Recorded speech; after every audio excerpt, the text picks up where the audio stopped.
अय्यो! वणक्कमा. Welcome to Jyoti तोंडारेस किचन. तर आज आपण बनवतोय झटपटीत, मसालेदार आणि एकदम पटकन होणारी मसाला कोबी. तर त्यासाठी घेतलेला आहे मी एक मोठा कांदा. तो एकदम बारीक चिरून घ्यायचा आणि 3 टोमॅटो.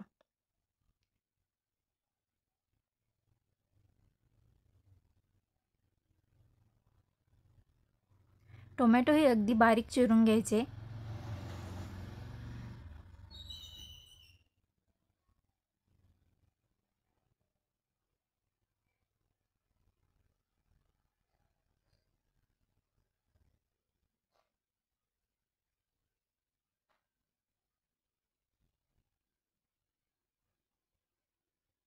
आणि एक छोटीशी लिंबाची फोड.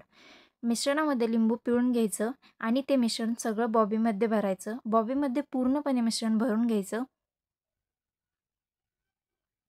ही बॉबी तुम्हाला मार्केटमध्ये कुठेही मिळून जाईल. जनरल स्टोअर्समध्ये तर ती ₹1 मिळून जाते.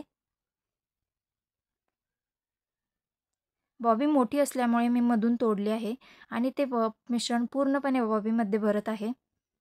तर अशा प्रकारे आपली बॉबी झालेली आहे रेडी. तुम्हीही करा आणि कमेंट सेक्शनमध्ये मला नक्की सांगा कशी झाली आहे आणि असंच घरगुती खात राहा आणि स्वस्थ राहा.